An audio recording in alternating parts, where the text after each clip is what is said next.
السلام علیکم دوستو، میں ہوں علی زین اور الف جیم کی دنیا میں خوش آمدید۔ دوستو، جس طرح اس روح زمین پر حجر اسود جنت کی سوغات کے طور پر خانہ کعبہ میں موجود ہے، جس پہ حاجی حج کے دوران بوسہ کرتے ہیں، اسی طرح ناظرین اللہ رب العزت کے پیغمبر حضرت سلیمان علیہ السلام کی انگوٹھی کے بارے میں ایسا ہی بولا جاتا ہے کہ اس انگوٹھی کو اللہ نے جنت سے زمین پر اتارا تھا۔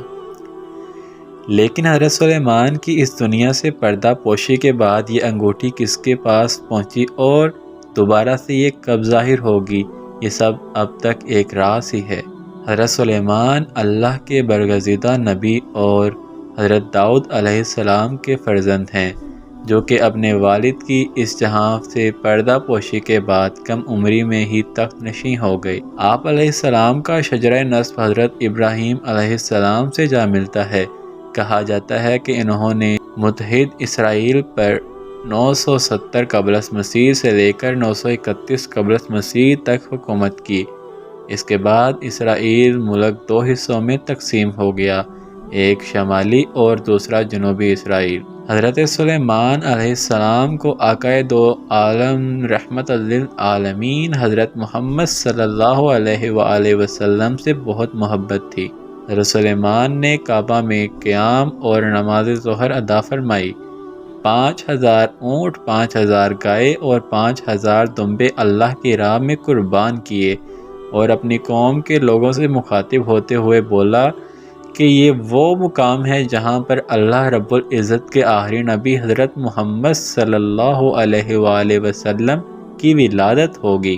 حضرت سلیمان علیہ السلام کی انگوٹھی پر کلمہ طیبہ لکھا ہوا تھا۔ حضرت سلیمان رحمت للعالمین کے نام کی انگوٹھی ہاتھ میں ڈال کر امر سلطنت بہت اچھے طریقے سے چلا رہے تھے، اور جب یہ انگوٹھی ان کے پاس نہ ہوتی تو ان کے دل کو سکون و اطمینان نہ ہوا کرتا تھا۔ حضرت سلیمان علیہ السلام کی انگوٹھی کی تاثیر یہ تھی کہ انسان، حیوان، جن، پرند، پریاں سب ان کے پاس کھینچے چلے آتے تھے۔ ایک موقع پر اللہ تعالیٰ نے حضرت سلیمان علیہ السلام کو آزمائش میں ڈال دیا۔ حضرت سلیمان جب بھی غسل کرنے جاتے تو انگوٹھی اپنی باندی کو سونپ جایا کرتے تھے اور واپس آ کر لے لیا کرتے تھے۔ ایک روز ایسا آن ہوا کہ آپ غسل کے لیے گئے، معمول کے مطابق اپنی انگوٹھی اپنی باندی کو تھما دی۔ اسی دوران شیطان آپ کی صورت میں ظاہر ہوا اور آپ علیہ السلام کی انگوٹھی حاصل کر لی۔ روایات کے مطابق یہ ہم سب کے علم میں ہے کہ سب کاروباری نظام اسی کے سبب چل رہا تھا، تو انگوٹھی چھن جانے کی وجہ سے سب کچھ ختم ہو گیا۔ حضرت سلیمان علیہ السلام اس انگوٹھی کی تلاش میں نکل پڑے۔ یوں ہی چلتے چلتے آپ ایک گھر کے دروازے پہ جا پہنچے جو کہ بنی اسرائیل کے کسی باسی کا گھر تھا۔ آپ علیہ السلام نے گھر کے دروازے پر دستک دی تو گھر سے پوچھا گیا کہ آپ کون ہو؟ تو حضرت سلیمان علیہ السلام نے کہا، میں وہ شخص ہوں جس کی دعوت کرنا آپ لوگوں پر فرض ہے۔ خاتون نے کہا، میرا شوہر گھر نہیں ہے، میں اس کی غیر موجودگی میں کسی غیر محرم کو گھر آنے کی اجازت نہیں دے سکتی، البتہ آپ پچھلے راستے کی طرف ہمارے باغ میں آرام فرمائیں جب تک میرا شوہر گھر نہیں آ جاتا۔ آپ علیہ السلام اس عورت کے بتائے ہوئے باغ میں تشریف لے گئے اور آپ کی آنکھ لگ گئی۔ کہیں سے ایک سانپ نکل کر آپ کا پہرا دینے لگا۔ اس عورت کا شوہر آیا تو سانپ کو دیکھ کر حیران رہ گیا۔ اس نے بیوی سے پوچھا کہ یہ شخص کون ہے؟ تو اس کی بیوی نے سارا قصہ بیان کر دیا۔ وہ حضرت سلیمان علیہ السلام کی خدمت میں حاضر ہوا اور اپنی بیٹی سے شادی کی پیشکش کرنے لگا۔ آپ نے وہ پیشکش قبول کرتے ہوئے 3 دن تک وہاں قیام فرمایا۔ دوسری طرف شیطان آپ کی صورت میں آپ علیہ السلام کے تخت پر براجمان تھا۔ اصول و قوانین میں رد و بدل کی وجہ سے حضرت سلیمان علیہ السلام کے رقیبوں اور علماء کو شک ہونے لگا کہ یہ حضرت سلیمان علیہ السلام نہیں ہے۔ چنانچہ ان کی جماعت آپ علیہ السلام کی بیویوں کے پاس آئی اور ان سے کہا کہ اصل معاملہ کیا ہے؟ ہمیں سلیمان کی ذات پر شک پڑ گیا ہے۔ اگر یہ سچ مچ سلیمان علیہ السلام ہے تو اس کی عقل جاتی رہی ہے، یا یہ کہ یہ سلیمان ہے ہی نہیں، ورنہ ایسی شریعت کے خلاف احکام نہ دیتا۔ عورتیں یہ سب سن کر رونے لگی۔ یہ سب وہاں سے واپس آ گئے اور تخت کے ارد گرد گھیرا لگا کر بیٹھ گئے اور تورات کھول کر اس کی تلاوت کرنا شروع کر دی۔ ایسا کرنے سے شیطان وہاں ٹک نہ سکا اور وہاں سے رفو دفو ہو گیا۔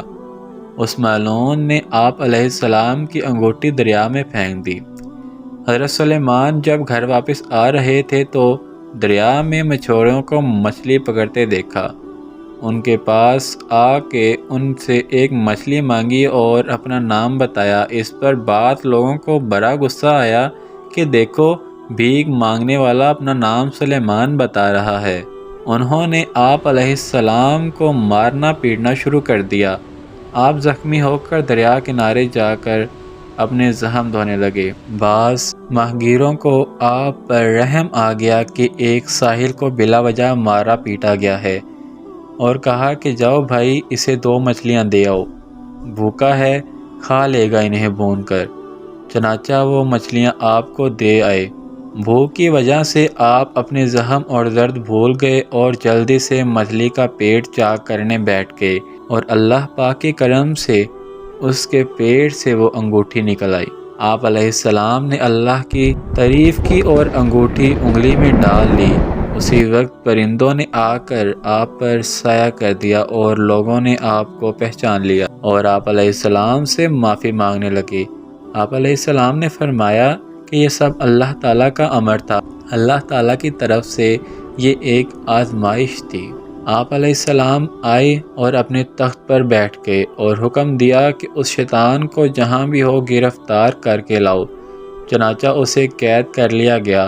آپ نے اسے ایک صندوق میں بند کر کے اس پر کفن لگا کر اپنی مہر لگا دی اور سمندر میں پھینکوا دیا، جو تا قیامت وہاں قید رہے گا۔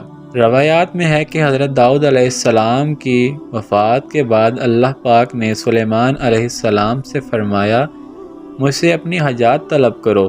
تو آپ علیہ السلام نے عرض کیا کہ اے اللہ، مجھے ایسا دل عطا فرمائیں جو تجھ سے ڈرتا ہو، جیسے کہ میرے والد کا دل آپ سے خوف کیا کرتا تھا، اور میرے دل میں اپنی محبت ڈال دیں جیسے کہ میرے والد کے دل میں تھی۔ اسی پر اللہ تعالیٰ بہت خوش ہوئے کہ میرا بندہ عین عطا کے وقت بھی مجھ سے ڈر اور میری محبت طلب کر رہا ہے۔ مجھے اپنی قسم، میں اسے اتنی بڑی سلطنت دوں گا جو کہ اس کے بعد کسی کو نہ ملے گی۔ پھر اللہ تعالیٰ نے ہواؤں کو ان کا ماتحت کر دیا اور جنات کو بھی ان کا ماتحت بنا دیا، اور اسی پر ملک و مال پر بھی حساب قیامت سے آزاد کر دیا۔ ابن اکثر میں ہے کہ حضرت داؤد علیہ السلام نے دعا کی کہ باری تعالیٰ سلیمان کے ساتھ بھی ایسے لطف و کرم سے پیش آنا جیسے آج لطف و کرم آپ کا مجھ پر رہا ہے، اور اسی دوران وحی آئی کہ سلیمان علیہ السلام سے کہہ دو کہ وہ بھی اسی طرح میرا رہے جس طرح تو میرا تھا، تو میں بھی اس کے ساتھ ہو جاؤں گا جیسے تیرے ساتھ تھا۔ پھر جب حضرت سلیمان علیہ السلام نے اللہ کی محبت میں آ کر اپنے خوبصورت، پیارے اور وفادار تیز رو گھوڑوں کو کاٹ دیا تو اللہ رب العزت نے اسے ان کے عوض ان سے بہترین عطا فرمایا، یعنی ہوا کو ان کے تابع فرما دیا، جو مہینے بھر کے رستے کو صبح کی ایک گھڑی میں طے کر لیا کرتے تھے، اور اسی طرح شام کو جہاں کا بھی ارادہ کرتے ذرا سی دیر میں ہوا انہیں وہاں پہنچا دیتی۔ جنات کو بھی حضرت سلیمان علیہ السلام کے تابع کر دیا گیا۔ ان میں سے بعض بڑی اونچی، سنگین اور پختہ عمارتیں بنانے کا کام کرتے تھے جو انسانی طاقت سے باہر تھا۔ حضرت سلیمان علیہ السلام نے اپنے دور میں جنوں اور انسانوں کو جادو ٹونے سے باز رہنے کے لیے کالے علم اور جادو کی کتابوں کو اپنے قبضے میں لے لیا تھا اور ان کتابوں کو اپنے تخت کے نیچے دفن کر دیا تھا۔ سلطان صلاح الدین ایوبی کے دور میں بنی اسرائیل کے ٹیمپر نے وہ کتابیں سرنگ کھود کر نکال لی، اور یہ قوم اب بھی اسی تلاش میں ہے کہ اس انگوٹھی کو تلاش کر کے دنیا پر حکمرانی کا خواب پورا کر سکے۔ اس حکمرانی کے خواب میں آج تک یہ لوگ اس انگوٹھی کی تلاش کر رہے ہیں، لیکن یہ انگوٹھی نہ آج تک انہیں ملی ہے، نہ آئندہ کبھی مل پائے گی، کیونکہ یہ انگوٹھی مرد مومن کی امانت ہے اور اس کا استعمال بھی انہی کافروں کے خلاف ہوگا، کیونکہ حضرت سلیمان علیہ السلام کے پاس یہ انگوٹھی حضرت داؤد علیہ السلام کے ذریعے آئی تھی، تو اسے اسرائیلی حضرت داؤد علیہ السلام کی مالکیت سمجھتے ہیں، جبکہ مسلمانوں کے نزدیک یہ حضرت سلیمان علیہ السلام کی ملکیت ہے، جبکہ یہودی نظریے کے مطابق یہ حضرت داؤد علیہ السلام اور حضرت سلیمان علیہ السلام کی ملکیت ہے، جن کا تعلق بنی اسرائیل سے تھا، تو اس انگوٹھی پہ یہودیوں کا زیادہ حق سمجھا جاتا ہے۔